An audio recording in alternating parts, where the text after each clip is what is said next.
Welcome to the Breaking 90 podcast, where we talk about all things sustainable fat loss. We take people on 90-day journeys to creating fat loss forever. Thanks for listening. I hope you enjoy the episode. Hello, everybody. Welcome back to the Breaking 90 podcast. I'm your host, Alex Harriman, here with my co-host, Kelly Sarlo, and we're two of the coaches of Breaking 90 Fitness. Thank you for being here and listening. Hope you enjoy today's episode. Hey, Kelly, what's up? Well, Alex, I know this isn't your fault. However, I still want to talk about this, okay? Okay. We're in a step challenge, and my mom has joined. So I spend a lot of time with her in the day. And obviously, there's some competitive air in the house. And she texted me the other day and she said, "Hey, I just earned the urban boot." And I was like, I have no idea what that means. I don't even know what you're talking about. So I picked up the phone to call her. And my mother always mixes up her sayings. So I'm like, this could mean anything, or it can mean absolutely nothing. Okay. So I call her and I'm like, what's an urban boot? She's like, it's in the step challenge. I earned the urban boot. And I'm like, I'm so proud of you. Congratulations. That's great. As we're on this call, which is FaceTime, she is walking from bedroom to bedroom, down the stairs, through the kitchen. She's walking, she's pacing the entire house. Okay. And I said to her, you owe me an apology. And she's like, for what? I was like, you almost disowned me when I did a step challenge 2 years ago and was doing exactly what you're doing right now. So like, I did, I got the apology. But the other part to the story is earlier this week, you had said, hey, your mom, like ever since she healed because she was ill, she's been putting up great numbers in the step challenge.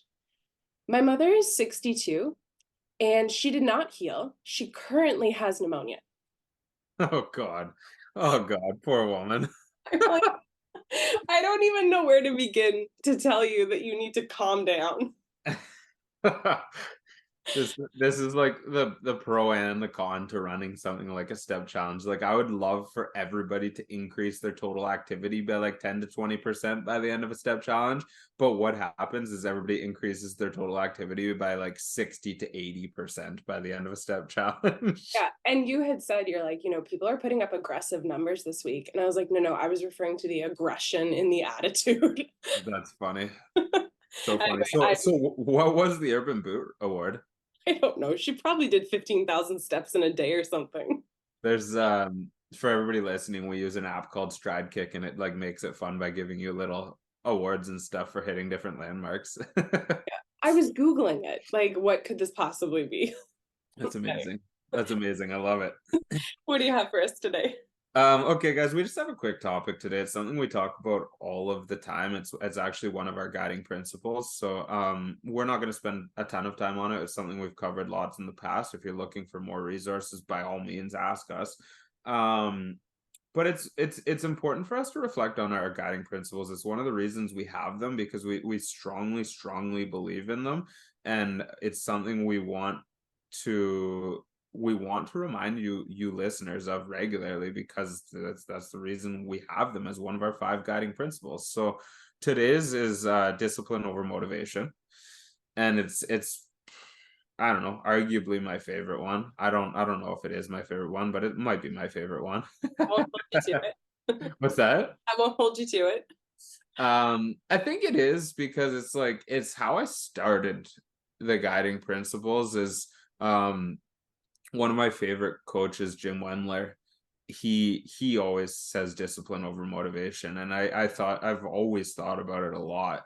And I'm like, yeah, it's cool. Like it's cool to have a guiding principle like that to make your decisions by. So we really started thinking about that, and which ones we believe create the most healthy breaking 90 student or client. And discipline over motivation has a special spot because of that. So when you hear discipline over motivation, what are your initial thoughts, Kelly? I love it. Especially because I was also thinking what one is my favorite. And I love something over nothing. But then even still, it defaults back to, okay, if you're choosing to do something, then you're implementing discipline. right? Totally. And they can feed off of each other and they've got this beautiful kind of ecosystem together, which is great. When I think about discipline over motivation, so much of what I love about this particular one is that we can look at internal or intrinsic motivation and external motivation, right? And it makes both irrelevant, and it just means like get it done. And I think that's really great because the intrinsic, that's the motivation piece, right? So if that's missing on any day, your mood dips, you're tired, whatever it might be, then the intrinsic motivation to do what you normally do is missing. Discipline holds you, it grounds you, it gives you a touchstone, right? To continue being you. When the external motivations are there, you're not getting a treat, you're not winning a prize, there's no medal, right? Like those things that really look flashy or I don't know, successful, we don't need them to create a habit. That discipline again holds you, grounds you, and gives you possibility to continue making progress. Yeah. Yeah. And something you said there about like our some of our guiding principles pouring into one another, like they all do. They all do. I had a client, one of the clients actually in the step challenge messaged me the other day and she said, "How do you always consistently get over 10,000 steps?" And it's like that's who I am because that's part of my discipline, that's part of my bare ass minimums, that's part of my routine. I will not win this step challenge because I will not be pacing around my house to get in those extra steps. But if you look at my steps over a long period of time, like I'm ruthlessly consistent, right? And that's what I want for you guys to create. And it doesn't really, this is what I told her, like pick a bare ass minimum and make it a non-negotiable. It's not up for negotiation. If I want to get where I want to go, part of that is hitting this every freaking day. And if you look at a year, like there's going to be a couple days I miss it, but for the most part, I'm never going to miss it. Mhm. I love that. You brought up another point that I really love, and I often ask people, like, how are your habits or what you want to be disciplined in, same, how are they influencing how you feel about your own identity? Right. So, and my example a lot is runners. Like runners, it's part of their identity. Someone who just walks regularly isn't like, I'm a walker. Yeah. Like runners identify themselves the same way that vegans do or CrossFitters do. Right. So Yeah. it's like, if you are choosing habits or a discipline that you love absorbing as part of your identity, consistency is easy. Discipline is easy because it's who you are, and it feels like something's missing when you're not doing it. If you're Totally. just choosing habits or discipline that don't mean much to who you are, that don't add value to that identity that you want for yourself, it's a lot harder to want the discipline.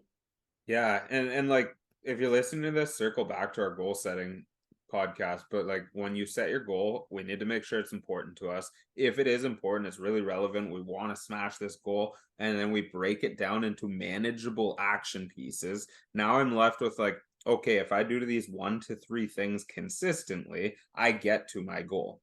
Make those 1 to 3 things part of your discipline. I will set a bare ass minimum in each of these categories and I won't let myself fall below them because I know that's a huge part of me achieving this goal that's so damn important to me, right? Yeah.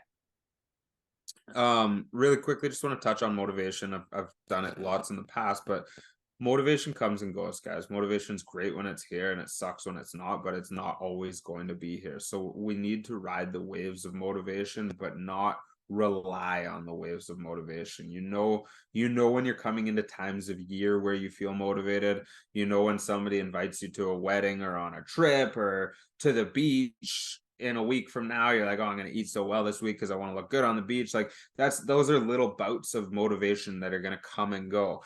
Motivation's going to leave you. I promise it's going to leave you. So don't ever lean on it. Like you use it as your little turbo boost on your journey, but you can't lean on it. It's gone. It's going to let you down. I promise it's going to let you down. So when things are good, use them, but plan for when it's gone. What's this going to look like when I'm not motivated, when I don't want to wake up at 5 a.m. to go to the gym, when I don't want to do 10,000 steps?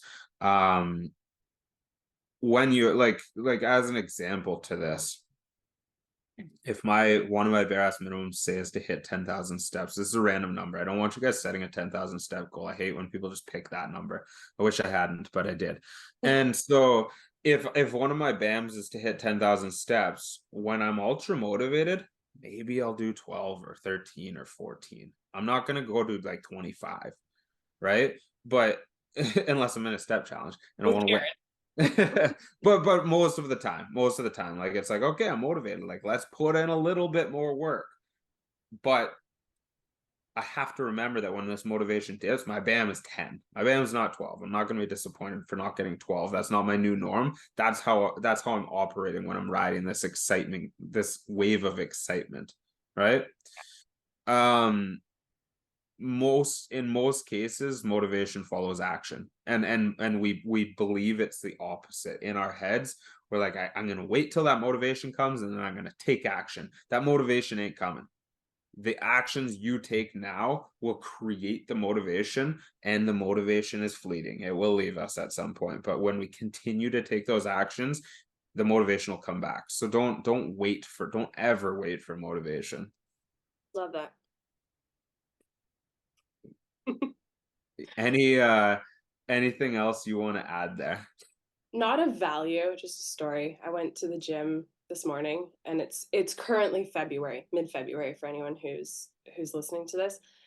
And all the treadmills were taken. And I was just like, for fuck's sakes, like those people who'd rode the January high of motivation, like I was like, they're still here. And then the coach brain went in because I was mad that I didn't get a treadmill. And I was like, oh my God, good for them.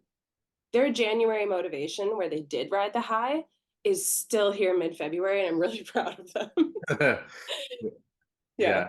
I It's feel you though, because like I go to the gym to squat usually because I like squatting in a good sturdy squat rack. And if one of the three squat racks is gone, like I'm pretty rattled. Like of course I'll go do something else, but like I'm pretty rattled. yeah. Anyway, I love how they do feed into each other. And I just thought it was a cute anecdote of January motivation. Yeah, so if you guys are listening to this and you're like, how does this apply to me? How do I use this? Like, discipline are these small actions. It's the stuff that we do day in and day out. It's actually creating a schedule and creating a plan and chipping away and sticking to it. Um, you're gonna see like the really intense people, like the celebrities, The Rock, the David Goggins, like people like that. They're like, holy shit, they're so disciplined, they're so motivated, but like they also started from where you are at. So don't feel like that's what discipline looks like. Discipline is about taking the small actions day in and day out and then starting to build off of those actions. That's what compound interest is. That's what's going to create these massive results over time. It's not going to come, well, one of our other ones, consistency over intensity, right? Like it's not going to come from going 100% out of the gate and trying to crush yourself and being like, yeah, this is my new life where I work out for 5 days a week. Like that's not discipline. That's insanity. That's gonna hurt you. Accurate. I hope those of you listening have got some value here. And certainly, if you have any questions about how you can apply discipline to your goals, reach out to us and have that conversation. Actually, something that we like to do is open up a few slots in our calendar just for a strategy session. So if you're listening to this, send myself or Kelly a DM with the words discipline over motivation, and we'll get you in for a free complimentary strategy session as a result. It's something that we like to do once in a while, and we appreciate you guys being here listening. So if that's something that you think would be of value to you, then by all means. Any last words there, Kelly? Anything you want to add? Nope. I think that was great. Cool. um you have a closing tip then? Yeah. I love being proven wrong in life because it just means you're learning something. And one of the things I tried was Substituting mayonnaise and using Greek avocado. yogurt? Oh, yeah, okay. No, stop with your Greek yogurt. Was avocado as a binding agent for my egg salad or my tuna salad Yeah, lunch, and even sometimes just kind of lessening the mayonnaise and adding the avocado for that kind of creaminess. And I was delightfully surprised. So cool. I just thought if people were trying to make healthier choices, I know avocados are calorically dense, but they're such great brain food.